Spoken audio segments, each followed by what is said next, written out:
믿을 때 성령을 받았느냐, 이런 제목으로 함께 말씀을 나누겠습니다. 바울 사도가 에베소에 가서 전도를 하려고 그러는데 너희들이 믿을 때 성령을 받았느냐 하고 물었더니 우리는 성령이 있음도 알지 못합니다. 그러자 그럼 너희들이 무슨 세례를 받았느냐? 세례 요한의 회개의 세례를 받았다 그랬어요. 그러자 예수님을 전하고 안수함에 저들 위해 성령이 임해서 방언하고 예언하며 하나님의 큰 역사가 일어났는데 12명의 사람이 있었다 그랬습니다. 이 12명의 사람을 그루터기로 해서 에베소에 대단한 교회가 시작됐던 것을 볼 수가 있습니다. 오늘은 요한 웨슬레 목사님 회심 277주년을 기념하는 주일로 예배를 드립니다. 원래는 지난 주일이 웨슬레 회심 기념주일인데 지난주에 가훈 발표해야 하는 날이기 때문에 이 시간을 한 주에 미뤘습니다. 우리 요한 웨슬레 목사님 위에 성령이 임했던 것처럼 우리 선행교회와 온 성도들에게 성령이 충만한 우리 선행교회와 성도들이 되기를 바랍니다. 요한 웨슬레 목사님은 어떤 신앙생활을 했을까요? 함께 생각하면서 은혜를 받고자 합니다. 첫째로 요한 웨슬레 목사님은 성령에 충만한 그런 성령 세례를 받은 분입니다. 따라하세요. 성령 세례 받자. 요한 웨슬레 목사님은 1703년 6월 17일 아버지 사무엘과 어머니 수산나 사이에서 19명 자녀를 낳으셨는데 그 중에 15번째 자녀가 바로 요한 웨슬레 목사님입니다. 19명 자녀를 낳은 중에 다 죽고 9명만 살아남았어요. 그 중에 15번째가 요한 웨슬레 목사님인데 영국의 동편 바닷가 광산촌 에벗이라는 그런 가난한 동네에서 목사님의 아들로 태어났습니다. 웨슬레 목사님은 책 읽기를 좋아하고 또 부모님으로부터 철저한 신앙 훈련과 교육을 받아서 자랐고 그는 후에 영국의 인류대학인 옥스퍼드 대학을 나와서 링컨 대학의 교수직을 맡게 되었고 22살 때 집사 안수를 받고 25세 때 3년 뒤에 목사 안수를 받게 됩니다. 그가 목사가 된 뒤에 2년 3개월 동안 아버지 목회하시는 교회의 부목사로 일을 하다가 1735년 미국의 조지아주의 인디안 선교사로 가게 됩니다. 인디안 선교사로 가면서부터 요한 웨슬레 목사님은 많은 충격과 도전을 겪게 됩니다. 이제 대학을 나오고 대학 교수직을 맡았던 이 요한 웨슬레 목사님, 뭐 부러울 게 없어요. 웨슬레 목사님의 아버지도 목회자고 할아버지도 목회자고 증조 할아버지도 목회자고 4대째 목사 집안이에요. 그러니까 모태 중에 모태 신앙이죠. 그런데 이제 인디안 선교사로 가던 도중에 배를 타고 가는 중에 1735년 10월 14일 배를 타고 갔는데 거기 여러 부류의 사람들이 탔어요. 독일에서 미국으로 이민 가는 사람, 영국에서 이민 가는 사람, 여러 사람들이 있었는데 도중에 가다가 배가 풍랑을 만나서 돛이 부러지고 배가 뒤집힐 듯이 큰 풍랑을 겪게 됩니다. 여러 차례 그런 고난을 겪는데 한 번은 예배를 드리려고 기도회를 시작하는데 풍랑이 나서 배가 뒤집힐 것 같아요. 물결이 가판위로 쏟아붓습니다. 그때 요한 웨슬레 마음속에 두려움에 벌벌 떨어서 야, 이러다가 물에 빠져 죽으면 선교사는커녕 내 목숨도 못 건지겠구나. 그런데 어디서 찬송 소리가 들려요. 예배 시작했던 그 무리 중에 영국 사람은 다 두려워서 비명을 지르는데 독일에서 미국으로 이민 가는 모라비아 교인이라는 그런 성도들이 있었어요. 이 성도들은 그 풍랑 속에도 열심히 찬송을 부르고 기도를 하는 거예요. 풍랑이 지나간 뒤에 웨슬레가 그 대표되는 사람이 물었어요. 당신들은 죽는 게 두렵지 않습니까? 그랬더니 우리는 하나님께 도리어 감사합니다. 우리는 죽는 것이 조금 더 두렵지 않습니다. 그러자 웨슬레 목사가 다시 물었어요. 그래도 여자들과 아이들은 죽는 게 두려울 거요? 그러자 그분 말이 아닙니다. 우리는 여인들과 어린이들도 구원의 확신을 갖고 있기 때문에 죽음을 조금 더 두려워하지 않습니다. 오늘 물에 빠져 죽어도 우리는 천당 갑니다. 확실한 답변을 했습니다. 요한 웨슬레는 목사임에도 불구하고 죽는 게 두려웠어요. 그런데 거기 독일서 이민 가는 그 신자들은 조금 더 두려움이 없더라는 거예요. 너무 놀라운 도전과 충격을 받게 됩니다. 요한 웨슬레가 미국에 안전하게 도착했는데 그 독일 교인들을 인도에 오던 목사님이 웨슬레를 만나서 이런 얘기했어요. 형제여, 나는 당신에게 한두 가지 말을 묻겠소. 당신은 당신의 마음속에 하나님의 성령이 당신의 영으로 더불어 당신이 하나님의 아들임을 증거하고 있습니까? 난생 들어보지 못한 이상한 얘기를 하는 거예요. 그래서 머뭇머뭇하고 망설이게 했으니까 다시 질문을 했어요. 형제여, 당신은 예수 그리스도를 아십니까? 그러자 요한 웨슬레는 말을 내가 압니다. 그는 온 세상의 구세주이십니다. 그러자 이 독일 목사님이 그것은 사실입니다. 그러나 예수님이 당신 요한 웨슬레를 위해 죽으시고 부활하시고 그가 당신에게 영생을 주시는 구세주임을 믿습니까? 하고 물었더니 웨슬레가 망설이다가 잠시 후에 나는 예수께서 나를 구원하시기 위해 돌아가셨기를 바랍니다. 이렇게 답변을 했어요. 이게 무슨 말이에요? 믿겠다는 말이에요? 안 믿겠다는 말이에요? 믿는 것도 아니고 아닌 것도 아니고 불확실한 답변을 하게 됩니다. 그러자 이 독일 목사님이 당신은 당신을 알고 계시오? 당신의 주제를 알고 있어? 당신이 목사고 구원의 확신도 없는데 여기서 인디안을 전도한다고요?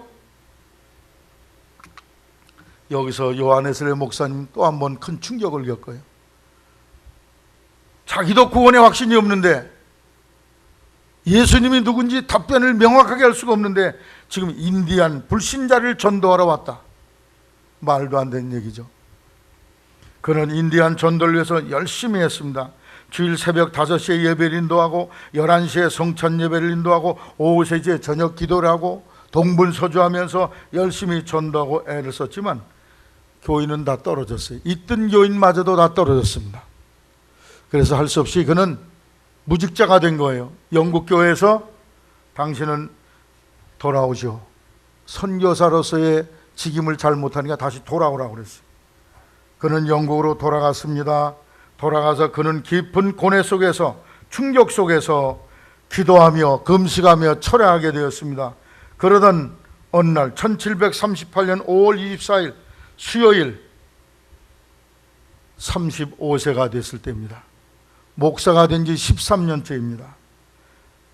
새벽 5시에 일어나서 성경을 읽고 오후에 성 바울 교회당에 가서 성경을 낭독할 때 마음이 가벼워졌다고 그래요. 저녁에 올더스 게이트라는 거리를 지나가면서 거기에 작은 교회가 있었는데 수요 기도회로 모이는 시간이에요. 그래서 거기에 들어가서 예배에 참여했는데 모인 사람은 뭐 한 10명 남짓한 조그만 사람이 모였어요. 그때 앞에 나가 있는 사람이 목사도 아닌 어떤 사람이 루터가 쓴 로마서 주석책 서문을 읽게 되었습니다. 읽는 중에 오직 의인은 믿음으로 말미암아 살리라 하는 그 성구를 읽는 중에 그리스도만이 나의 구주시오, 그가 나를 지옥과 죽음에서 건져내셨다 하는 내적인 확신이 마음속에 올라오면서 마음이 아주 평안하고 기쁜, 견딜 수 없는 환희와 즐거움을 경험하게 됩니다. 내적으로 성령의 빛이 강하게 그에게 임했어요. 할렐루야. 그래서 5월 24일을 요한 웨슬레 회심주일로 우리 감리교도들이 지키고 있습니다. 그러나 이러한 올더스 게이트의 경험을 한 뒤에도 때로는 불안하고 공포가 들어오고 불신앙의 시험이 왔고 죽으면 어떡하나 그런 생각이 여전히 남아있더라는 거예요. 그가 설교를 해도 사람들이 별로 감동을 받지는 않았습니다. 그러던 7개월 뒤에 1739년 1월 1일 신년맞이 철야 기도회를 당시에 유명한 장로교 목사인 찰스 휘트필드라는 목사와 더불어서 60여 명이 런던 회터레인이라는 곳에서 열심히 철야 기도를 했습니다. 새벽 3시에 자유기도 시간이 되었다고 그래요. 오늘로 말하면 통성기도하는 시간, 자유롭게 다 통성기도하는 그런 시간에 하나님의 능력이 거기 모인 사람들에게 임해서 그 60명 중에 30명이 다 뒤로 나자빠지고 떼굴떼굴 구르면서 방언을 하고 신령한 은사를 받게 되었어요. 할렐루야. 그런 뒤로부터 그에겐 두려움이 사라졌어. 죽음이 사라지고 내가 예수 이름으로 구원받았다는 그러한 요동치 않은 확신과 믿음이 그 속에 일어나게 되었던 것을 그의 삶 속에서 발견할 수 있게 됩니다. 드디어 그는 능력을 받고 하나님의 말씀을 대언하게 되었어요.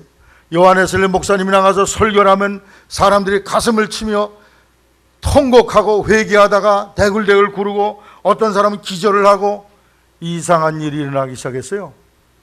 그래서 영국 성공회에서 요한웨슬리 목사에게 설교 금지령을 내렸습니다. 여기 아주 앞으로 장관될 조 남학생 3명 일어나. 요 오른쪽으로 와요. 오른쪽, 왼쪽 의자로 와. 그 너무 들러붙어 가지고 좁아서 더운가 봐요. 하나씩 떨어져 앉아 이렇게 따로. 또 한 사람 그렇게 앉아요. 앞으로 장관 될 사람들인데 저 사람들이 설교를 잘 들어야지. 그래서 요한웨슬리 목사님에게 설교 금지령을 내렸어요. 웨슬리 목사, 당신이 설교만 하면 성도들이 광신자가 돼, 미치갱이가 돼. 당신 우리 경건하고 점잖은 우리 신사적인 영국 교회는 맞질 않아. 설교 못하게 만들었어요. 그러나 성령의 불을 받은 웨슬리는 견딜 수 없이 나가서 복음을 전합니다. 길거리에서, 장터에서, 광산촌에서, 또 부둣가에서 열심히 전도를 해요. 설교 듣는 사람마다 성령을 받고 은혜를 받아서 회개하고 새 사람이 됩니다. 그래서 모인 사람들이 만든 교회가 오늘날의 감리교회예요. 감리라는 말은 요한웨슬리 목사님이 옥스퍼드 대학을 다닐 때 저녁 6시부터 9시까지 매일 성경 읽기와 봉사하는 그런 일에 모임을 가졌어요. 그걸 홀리 클럽, 성신 클럽이라고 그러는데 그 모임 시간이 너무 정확해. 뭐 6시 반에 모였다가 7시에 모였다 이런 게 아니라 딱 6시 되면 그 무리들이 딱 같은 장소에 모이니. 그래서 규칙을 잘 지킨다. 그래서 나온 말이 규칙쟁이라는 뜻이 있어요. 영어에 메소디스트라. 메서드, 규칙, 법칙, 원칙을 잘 지킨다. 그래서 별명이 붙었는데 그게 바로 규칙쟁이들 교회다. 원칙을 잘 지킨다. 그게 우리나라로 번역돼서 감리, 법을 잘 지킨다. 그런 뜻의 교회로 이름이 명명되게 되었던 것입니다. 오늘 성경 사도행전 19장에 보면 에베소의 성도들이 믿을 때 성령 받았느냐 물었더니 우린 성령이 누군지도 모르겠네요. 처음 듣습니다. 그래? 그럼 무슨 세례 받았냐? 세례 요한의 세례입니다. 그래, 예수님의 진리를 전하고 나서 안수함에 저들이 성령을 받아 방언을 하고 예언을 했다고 그랬어요. 오늘 여러 성도들이 요한웨슬리의 뒤를 이어서 믿음 생활하는 우리 감리교 성도들, 성령 세례 받는 성도들 되시기를 바랍니다. 성령 받아야 돼요. 성령을 받지 아니하면 무슨 신자가 되느냐? 웨슬레가 4대째 모태 신앙이야. 근데 못하는 신앙이 돼. 따라하세요. 성령 받지 않으면 못한다. 찬양되지 마시겠어요? 아니 못해요. 오늘 주방 봉사 좀 하세요. 아니 못해요. 전도 좀 합시다. 아이고 큰일 나요. 모태가 돼. 근데 성령을 받으면 뜨거운 불과 같은 능력을 가지고 하나님을 향해서 열심히 일하고 섬기게 됩니다. 할렐루야. 성령 세례 받지 못한 이유가 왜 그러냐? 첫째로는 지금처럼 성령이 있음도 알지 못해. 성령에 대해서 무지하기 때문에 그래요. 무식하니까. 둘째로는 거부 반응 때문에 경건치 못하다. 그 성령 받은 사람들 보면 방언하고 떠들어대고 막 미치갱이들처럼 그게 뭐야? 이러면서 나는 점잖게 거룩하게 믿겠다. 그래가지고 사람들이 이 경건치 못하다. 그래가지고 이 성령 받는 것을 기피하지만 성령 받아야 될 줄로 믿습니다. 성령을 받으면요 처음에는 좀 약간 간 것 같아. 도가 넘은 것 같아요. 도가 넘게 되시기를 바랍니다. 제정신 가지고는 세상을 이길 수가 없어. 성령이 임해서 도가 좀 넘어야 세상을 이길 수 있는데, 성령 받고 나면 사람들이 좀 이상하니까 조금 미쳤나? 이렇게 오해를 할 때가 있어요. 그러나 그건 미친 게 아니에요. 정상적인 겁니다. 시간이 가면 말씀으로 다져지고 훈련되어져서 경건하고 거룩한 삶으로 그의 삶이 다져지게 될 줄로 믿습니다. 따라서 성령이여 오시옵소서. 성령 주시기를 부르짖게 되시기를 바랍니다. 성령 받은 제자들 목숨 걸고 주님을 위해 충성을 했어요. 성경에 사울 임금도 성령 받은 사람입니다. 사무엘상 10장 5절로 7절에 보니까 소년 사울이 선지자들의 무리 속에 들어갈 때 성령을 받아서 저가 예언하게 되었다고 그랬어요. 다윗도 성령 받은 사람이에요. 사무엘이 기름불을 취해서 갖다 부었더니 그날 이후로 다윗이 여호와의 신에게 크게 감동되니라. 성령 충만했기 때문에 골리앗을 때려부실 수 있는 능력이 그에게 생겼던 걸 볼 수가 있어요. 모세는 어떤 사람입니까? 그도 성령 받은 사람이에요. 출애굽기 3장 2절에 떨기나무 불꽃 가운데 하나님을 만나 뵙는 놀라운 영적 체험을 했던 것을 볼 수가 있습니다. 우리 선행교회 성도들이 다 성령 세례받고 성령의 은사를 체험하는 성도들이 되시기를 바랍니다. 성령 받지 않냐고 믿으면 맹숭맹숭해. 이게 정말 목사가 얘기하는 게 믿어지는지 진짜 저거 뻥치는 건가? 불확실해. 이게 불확실해. 성령을 받으면 불확실한 게 다 사라지고 확실하고 명백하게 될 줄로 믿습니다. 불가지론이 사라져, 불신앙이 사라지고 의심이 다 사라져. 확실해. 도장을 찍듯이 가슴에 팍 와서 하나님이 계신 게 믿어지고, 예수님이 나의 죄를 위해 죽으시고 부활하니 믿어지고, 그 믿음을 통해 내가 죄사함 받고 영생 얻은 것이 확실하게 돼요. 할렐루야. 아직도 긴가민가한 신자들이 있어요. 성령 받기를 사모하게 되시길 바랍니다. 그분이 오시면 내 속에 믿음을 창조해 주셔 확고부동한 믿음을 일으켜 주신다 하는 사실을 여러분이 기억하시고 뜨겁게 여러분이 기도하시는 성도가 되시기를 바랍니다. 요한 웨슬레 목사님은 기도에 아주 전념하고 몰두하는 그런 삶을 살았다고 그래요. 새벽 4시만 되면은 일어나셔서 2시간씩 새벽 기도를 하시고 수요일과 금요일에는 규칙적으로 금식 기도를 하셨다고 그래요. 웨슬레 목사님이 기도를 마치고 나오는 것을 어느 사람이 보고서 이렇게 글을 썼어요. 그분은 다른 모든 사람들보다 기도를 중요시했습니다. 그리고 그가 모든 얼굴에 밝은 빛을 띤 청명한 얼굴로 기도실에서 나오는 것을 종종 보았습니다. 웨슬레 목사님이 살던 그 집에 가보면은 마루에 구멍이 뚫려 있어서 저게 뭔지 아십니까? 그럼 저 쥐가 드나들던 구멍 아닙니까? 그렇게 사람들이 일반적으로 답을 한다는 게. 그런데 그건 쥐구멍이 아니라 웨슬레 목사님이 그 마루에서 무릎을 꿇고 너무 기도를 해서 마루에 홈이 파이고 구멍이 났다는 거예요. 너무 감격스럽고 놀라운 충격적인 얘기가 아닙니까? 우리 선행교회가 이 웨슬레 목사님처럼 열심히 기도하고 성령의 능력을 갈구하다가 하나님의 신령한 은혜와 은사를 받아서 뒤로 넘어지기도 하고 방언을 말하기도 하고 천개에 드나들기도 하는 신령한 은사 받은 성도가 되기를 주님의 이름으로 부탁을 드립니다. 이것이 요한 웨슬레 목사님의 신앙이요, 그것을 따르는 길이 우리 감리교인의 길인 것입니다. 1907년 한국에서 대부흥운동이 일어났어요. 1903년. 근데 1907년 대부흥운동은 1903년 원산에 있던 감리교 선교사 의사인 하디 목사님을 통한 성령 강림부터 일어난 거예요. 하디 목사님이 성령을 받고 그 성도들이 은혜를 받고 나아가서 평양에 있는 선교사들 부흥 집회에 가서 하디 목사님이 설교하는데 그들이 다 성령을 받았어. 그래서 그 산정인교회 부흥 집회에 가서 집회를 인도하는데 거기 있는 이들이 다 성령을 받는 거예요. 할렐루야. 성령의 불을 받아서 한국 강산을 일제 치하의 그 시달림 속에서, 신음 속에서 새로운 민족의 비전과 꿈을 일으키게 됐던 것을 볼 수가 있습니다. 그런데 1907년에 한국에서 부흥운동이 일어났을 뿐 아니라 미국에서도 대부흥운동이 일어났어요. 그것은 흑인 목사 시무어라는 목사를 통해서 발단이 되었는데, 이 시무어라는 사람은 흑인이요, 한쪽 눈이 없는 애꾸예요. 오늘날로 말하면 장애인이죠. 별로 당시에도 사람 취급을 받지 못했어요. 그가 신학교 다닐 때는 백인들은 교실에서 공부하고 흑인은 창문 밖에서 공부를 했어요. 근데 그 학교의 특징은 뭐냐? 성경이 유일한 교과서요. 두 번째, 하루에 3시간씩 기도하는 게 신학생의 의무였어요. 그래서 매일 3시간씩 기도탑에 들어가서 3시간씩 기도를 하는 거예요. 신학교를 졸업했는데 목회지가 없어요.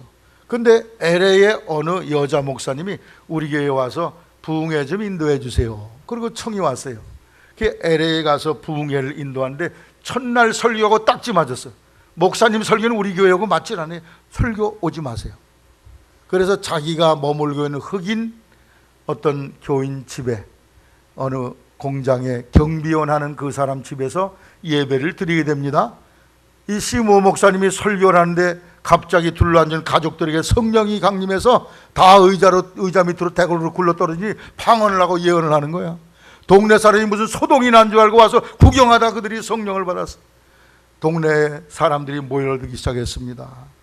집이 너무 비좁아서 아주사란 거리에 옛날 감리교회당 하던 교회에 지금은 마구간으로 쓰던 그곳에 그걸 빌려가지고 거기서 부흥회를 하는데 3년 내내 1,000일 이상을 부흥회를 지속했어요. 할렐루야.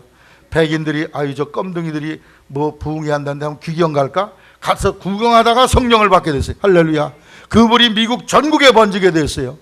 우리 서령교회가 이런 축복의 불씨가 되기를 주의 이름으로 부탁을 드립니다. 그러려면 우리 교회 기도에 불이 붙어야 돼요. 우리 교회 기도에 가면 새벽기도, 딸의 새벽기도 있는 거 아시는 사람 손 들어보세요. 나머지는 모른대야. 내려요.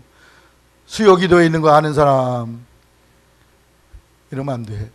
새벽기도도 있고 수요기도도 있고 아버지 어머니 기도에도 있고 주일 10시에 중보기도도 있고. 여러분 이 예배당에서 무릎 꿇는 여러분이 되시길 바랍니다. 이 예배당 이렇게 비싸게 드려서 왜 여기 세우는 거예요? 하나님이 따라 내 집은 만민의 기도하는 집이라. 기도하다가 성령 받으라고 이 집을 주님이 성도들의 피땀을 들여서 짓게 하신 줄로 믿습니다. 성도들이 기도하다가 성령의 은사와 능력을 충만히 받는 우리 선행교회 성도들 되시기를 주님의 이름으로 부탁을 드립니다. 둘째로 성령 받은 이 요한웨슬리 목사님은 나가서 열심히 전도하게 됩니다. 얼마나 열심히 전도를 했느냐? 매일 150km씩을 말 타고 다니면서 전도를 하시고 51년 동안 전도하면서 설교한 것이 42,400번이고 또 말 타고 25만 마일 41만 2,500km를 다니면서 말씀을 전했다고 그래요. 지구 둘레가 4만 120km니까 100km 달리는 자동차로 400시간을 달려야 지구를 한 바퀴 돌 수 있거든. 그것에 10배가 넘는 지구를 10바퀴 도는 것 이상의 거리를 다니면서 하나님의 말씀을 전해서 당시 영국에 294명의 설교자를 일으켜 세우고 7만 1,668명의 감리교인을 세우게 됐고 또 이 감리교가 미국을 가서 12만 명의 교인과 511명의 설교자를 미국 땅에 세우게 되었다는 것입니다. 그래서 요한웨슬리 목사님이 자기가 은혜를 받고 나니까 이 복음을 전하지 않으면 견딜 수가 없어요. 그래서 요한웨슬리 목사님의 설교의 주제는 예수 십자가예요. 오직 예수 십자가의 보혈의 복음만을 그가 증거했는데 당시 요한웨슬리 목사님이 살던 사회가 어떤 사회냐? 5집 건너 한 집이 술집이었다고 그래요. 부자 부인들은 젊은 청년을 고용해서 음란 서적을 입고 방탕한 그런 추한 삶을 살았다고 그래요. 당시는 산업혁명이 일어나서 회사에서 1,000명이 있던 그런 회사에서는 이제 100명만 있으면 돼. 옛날엔 다 사람이 실을 만들고 이 직무를 짰는데 이제는 증기기관이 발명돼 가지고 기계화되니까 900명이 실직자가 되고 100명만 회사에 남는 거예요. 그래 900명이 뭐합니까? 일거리가 없으니까 길에서 방탕하고 타락한 그런 생활하며 사회가 아주 혁명 직전에 그러한 위기 속에 처하게 되었습니다. 그때 요한웨슬리 목사님이 복음을 전하면서 그 사람들의 영혼과 삶을 새롭게 변화시켰던 걸 볼 수가 있습니다. 여러분 사람의 변화는 사람이 좋은 옷을 입힌다고 사람이 바뀌어지는 게 아닙니다. 사람의 마음이 바뀌어져야 돼요. 영혼이 바뀌어져야 됩니다. 여러분 돼지를 목욕시켜서 때때 옷을 입혀서 여러분 안방에 모셔놔 보십시오. 하루도 안 가서 다 쓰레기통이 돼버리고 말 거예요. 돼지를 변화시키려면 돼지의 심장을 뜯어내고 뇌를 뜯어내서 사람의 심장을 집어넣고 사람의 뇌를 집어넣어야 돼요. 심령의 변화가 생겨야 된다는 것입니다. 어떤 사람은 신앙을 무슨 교양으로 생각하는 사람이 있어요. 얼마 전에 우리 김기옥 장로님하고 어떤 분을 전도했는데 그분 말씀이 교양 삼아 교회 좀 나가야죠 그러더라고. 교회는 교양을 갖추는 데가 아니에요. 교양 갖추려면 학교 다니고 세상에 문화센터 다니고 그래야 교양스러워지지. 교회는 영혼을 살리는 것입니다. 마음을 뜯어 고치는 것, 심장을 뜯어 고치는 것, 영혼을 구원하는 것입니다. 교양을 아무리 걸쳐도 그 영혼은 변화되지 않아요. 예수 이름으로 죄에서 회개하고 예수님을 영접해야 그 영혼이 완전히 개조가 되는 거예요. 인생관, 세관, 가치관이 바뀌어지게 되는 것이므로 오직 예수만을 전해야 된다는 것입니다. 요한 웨슬레에게 한 가지 특징이 있어요. 그것은 한 책의 사람이다. 오직 한 권, 이 성경책을 가지고 하나님의 말씀을 전했어요. 그렇다고 요한 웨슬레 목사님이 책을 안 읽었다는 얘기 아닙니다. 많은 책을 읽었어요. 그러나 그는 오직 성경에서 시작해서 성경으로 끝나는 설교를 해서 그의 별명이 한 책의 사람, 따라 한 책의 사람. 열심히 성경을 읽으면서 성경 말씀에 기록된 구원의 도리, 영생의 도리를 명백하게 전했던 걸 볼 수가 있어요. 요한에서는 성공해서 설교하지 못하게 막으니까 도리어 나가서 세계는 나의 교구다, 그런 목표를 가지고 온 세계를 다니면서 복음을 전했어요. 광산촌에서, 장터에서, 부둣가에서 그 사람들을 놓고 복음을 전한 결과 드디어 그들이 영혼을 구원받아 모인 교회가 바로 감리교회입니다. 오늘 우리도 웨슬레 목사님의 뒤를 이어서 열심히 전도하는 성도들이 되어야 할 줄로 생각합니다. 디모데에게 바울 사도는 디모데후서 4장 1절 이하에 때를 얻든지 못 얻든지 말씀을 전파하라고 그랬어요. 때가 이르니 사람이 자기 귀를 즐겁게 하는 선생은 많이 두면서 복음의 말씀은 귀를 등한시할 것이다. 그러나 너는 그럼에도 불구하고 말씀을 전파하라. 할렐루야. 고린도전서 1장 21절에 하나님의 지혜에 있어서는 이 세상이 자기 지혜로 하나님을 알지 못하는 거로 하나님께서 전도에 미련한 것으로 믿는 자들 구원하기를 기뻐하셨다 그랬어요. 따라서 전도에 미련한 것으로. 전도가요 미련하게 보여요. 예수 믿으세요. 하나님 계십니다. 예수님이 당신을 사랑하셔서 당신을 위해 죽으셨습니다. 이게 세상 사람 눈에 볼 때는 아이고 누가 저렇게 해서 저런 미련퉁이들 저렇게 해서 예수 믿겠어? 그렇게 여긴다는 말씀에 예수 소식이. 그러나 그렇게 미련한 게 보이는 그런 방법이라도 그 방법을 통해서 하나님은 영혼을 구원한다 하는 말씀입니다. 여러분 복음의 나팔이 되시기를 바랍니다.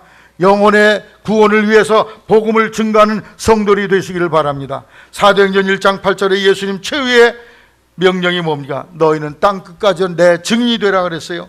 마태복음 28장 18절 이하에 너희는 가서 모든 족속으로 제자를 삼아 아버지와 아들과 성령 이름으로 세례를 주고 내가 너에게 분부한 모든 것을 가르쳐 지키게 하라. 할렐루야. 예수님의 소식을 전하는 것, 이것이 우리의 사명이에요. 공부하는 목적도 전도하는 데 있어요. 사업해서 돈 많이 버는 목적도 전도하는 데 있습니다. 여러분의 삶의 목적을 영혼 구원해 두시기를 바랍니다. 요한 웨슬레 목사님을 통해서 수많은 사람들의 영혼이 건진받았어요. 박영주 목사님이 중풍으로 쓰러졌다 돌아가신, 다 죽게 됐다가 살아났어요. 회복된 뒤에 천국 지옥 간증을 하신 내용 중에 하늘나라에 가니까 기가 막힌 상급받는 아름다운 집에 사는 분이 첫 번째가 누구냐? 영국의 요한 웨슬레래. 왜 그러냐? 그분은 전도를 제일 많이 했기 때문에.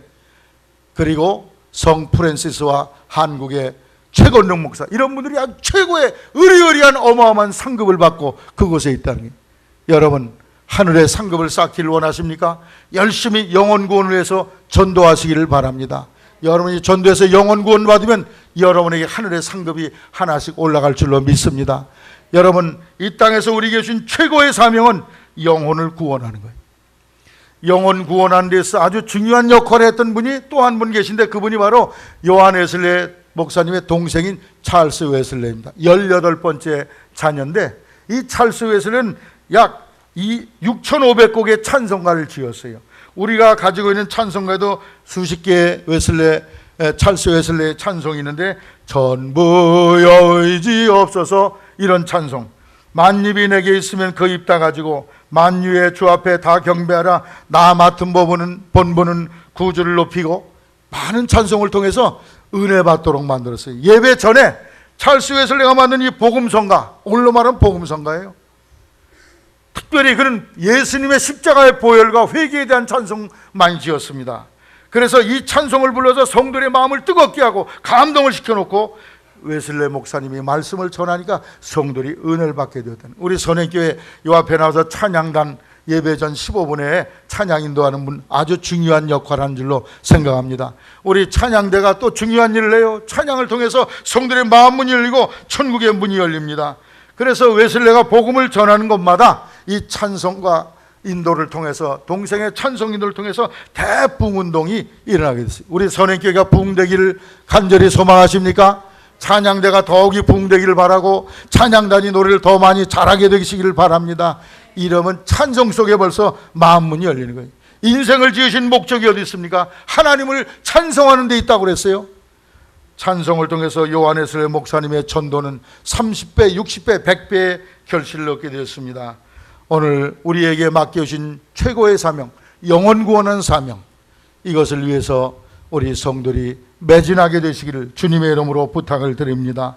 끝으로 세 번째, 요한 웨슬레 목사님의 어머니 수산나 웨슬리의 가정교육에 대해 생각하겠습니다.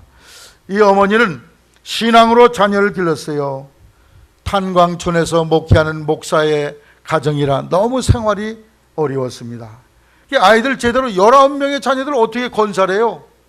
그 자녀들 제대로 학교 못 가르치니까 집에서 이 어머니가 다 학교에 교육을 시켰어요. 어머니가 훌륭한 분이죠. 그래서 매일 가족 성경 공부와 기도회를 저녁 6시부터 9시까지 했다는 거예요. 몇 시요? 3시간을 아이들 놓고서 가정 예배를 드리고 성경을 가르쳤다는 거예요. 여러분, 가정 예배 드릴 때 아마 30분만 들어도 아마 몸을 비틀걸. 지금 우리 어린이들 3시간을 가정에서 자녀들을 놓고서 성경보와 기도회를 했다는 거예요. 그리고 어머니도 이 아이들이 걷기 시작할 때면 애들 손을 잡고 교도소 신방 다니고, 또 병원 신방 다니고, 양로원 신방 다니고 하면서 봉사와 섬김의 정신을 일깨워줬어요.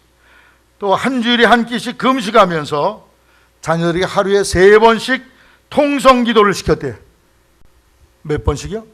통성기도. 주여! 하고 기도하게 했다는 거예요. 할렐루야. 여러분 자녀들도 소리내서 기도하는 걸 시키시기를 바랍니다. 아유, 점잖기 못하게 교양 없게 어떻게 소리를 내서 기도합니까? 소리내서 기도하지 않는 사람의 속은 부글부글 끓어요. 소리내서 기도하는 사람은 그 영혼의 하소연을 다 주님께 돌렸기 때문에 마음이 평안해. 할렐루야. 어릴 때부터 부르짖어 기도하는 것을 가르쳤다는 거예요. 밤 9시에 기도회가 끝나면 아이들을 쭉 세워놓고 3가지 질문했어요. 얘들아, 너희가 누구냐? 예, 우리들은 위대한 어린아이들입니다. 누가 너희를 위대하다고 했느냐? 하나님께서 우리를 위대한 사람이라고 했습니다. 그러면 너희들은 지금 무엇하고 있느냐? 예, 우리는 지금 역사를 창조하게 가고 있습니다. 그 일을 누가 하게 했느냐? 우리를 위대하게 쓰시기 원하는 하나님이 하게 했습니다. 그러면 가서 자는 거예요. 야, 이 대단한 엄마죠? 우리 가정에서 자녀들 믿음 교육 어떻게 시키고 있습니까? 그래서 새끼 밥 잘 먹이고 좋은 옷 입혀주고 학원 잘 보내면 내 직무를 다 했다 착각하고 계시지 않습니까? 내 자녀를 영의 사람으로 기르는 성도들이 되시기를 바랍니다.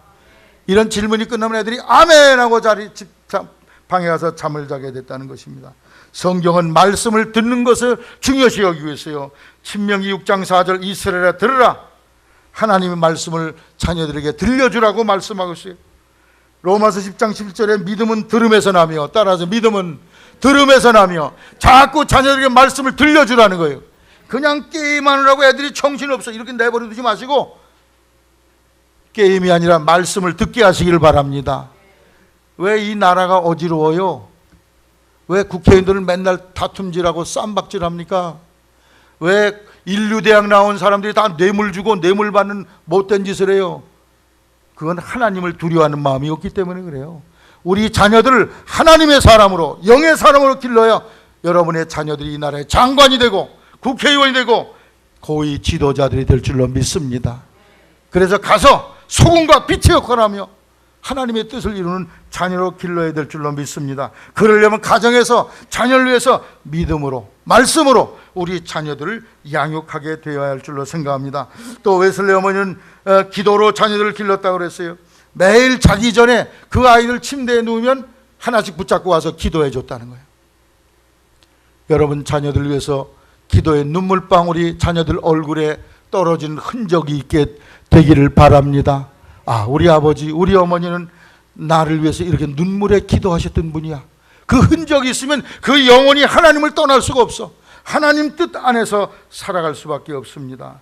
또 누가복음 23장 28절에 예수님이 십자가를 향해 가실 때 예루살렘에 많은 여인들이 예수님 불쌍하다고 울고 따라왔습니다. 그때 예수님이 예루살렘의 딸들아, 나를 위하여 울지 말고 너희와 너희 자녀를 위하여 울라.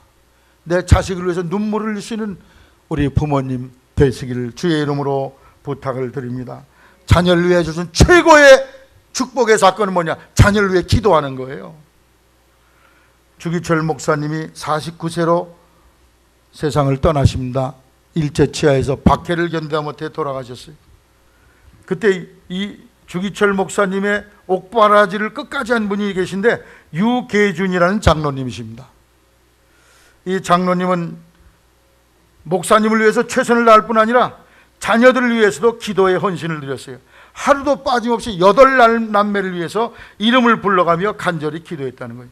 자녀들 출세하고 성공하라고 기도한 게 아니에요. 그 암흑시대에 나라의 지도자, 교육자, 훌륭한 의사, 이런 믿음의 사람이 되게 해달라고 간절히 기도했는데 그 자녀들이 다 훌륭한 지도자가 됐어요. 장남 유기천 전 서울대 총장, 둘째 유기원 서울보건병원 원장, 셋째 유기영 부산대 의대학장, 유기선 부산 소아과 병원장, 유기진 재미외과의사, 유기옥 소아과의사, 유기숙 재미학사, 막내 유기묵 재미내과의사. 이 장로님은 내 자식들이 똑똑해서 내가 교육에 열정이 있어 자녀들이 잘 됐다고 말하지 않습니다. 내 자녀를 위해 기도했더니 하나님이 내 자녀들을 기도의 응답으로 이렇게 일꾼으로 만드셨다. 할렐루야. 오늘 여러분 자녀를 위해서 정말 무릎 꿇을 수 있는 부모님들이 되시기를 바랍니다. 이것이 자녀를 위해 할 수 있는 최고의 선행임을 아시기를 바랍니다. 끝으로 이 요한에슬레 목사님은 자녀들을 아주 엄벌을 줘서 징계를 잘 하셨어요. 한 번은 요한에슬레 목사님이 어머니가 사과를 사다가 다 나눠주고 남은 걸 선반에 올렸는데 어머니 몰래 하나 더 꺼내 먹었어요. 그것이 들통난 뒤에 웨슬레 목사님의 종아리에서 피가 날 정도로 종아리를 때렸다는 거예요. 웨슬레 목사님 그때 추억을 이렇게 말했어요. 만일 그때 내가 어머니로부터 실컷 매를 맞고 혼나지 않았다면 난 아마도 지금의 내가 될 수 없었을 것이다. 잠언 23장 13절 아이를 훈계치 아니치 말라. 채찍으로 그를 때릴지라도 죽지 아니하리라. 그를 채찍으로 때리면 그 영혼을 음부에서 구원하리라. 잠언 29장 15절 채찍과 꾸지람이 지혜를 주거늘 이무로하게 내버려 두면 그 자식은 어미를 욕되게 하느니라. 요즘 너무 귀한 자식들 그냥 하나 둘 아이고 불면 꺼질까 손을 대질 않아. 야단도 잘 안 쳐. 그러니까 제 멋대로 자라가지고 막가파가 얼마나 많은지 몰라 지금. 여러분 사랑하는 자녀들에게 채찍을 대게 되시기를 바랍니다. 잘못하면 꾸지람을 하세요. 징계하세요. 성경 말씀에 징계하지 않는 자식은 버려진 자식이라고 그랬어요. 하나님이 우리를 사랑하기 때문에 때로 징계하시고 종아리를 친다는 거예요. 그러나 종아리도 안 치고 내버려둔 자식은 버린 자식이라는 거예요. 로마서 1장 24절 26절 28절 여러 곳에 징계하지 않는 자식은 버려진 자식이다. 그런 말씀이 많이 기록되어 있어요. 그 어머니는 이런 말씀을 남겼어요. 자식에게 매를 들지 않는 부모는 진정으로 자식을 사랑하는 부모가 아니다. 오냐 하면서 자녀들을 잘못된 길로 가는 걸 방임하면 꼭 엘리의 자식들 꼴이 되고 말 것입니다. 우리 자녀들에게 필요에 따라서 자녀들에게 교육을 위한 징계가 적절하게 있어져야 될 줄로 생각합니다. 근데 우리나라에 곧 이제 법이 통과돼요. 아버지 어머니도 종아리 치면 경찰에 끌려가게 돼 있어요. 오늘 우리가 자녀들을 정말 믿음의 자녀로 잘 기를 수 있는 웨슬레 어머니 수산나와 같은 신앙의 가정이 되시기를 주의 이름으로 당부를 드립니다. 너희가 믿을 때에 성령을 받았느냐? 영적 체험이 있는 신앙이 되시길 바랍니다. 영혼 구원을 위해 전도의 열심을 다하며 자녀들을 믿음으로 기르는 선행교회 성도들 되시기를 주의 이름으로 축원합니다.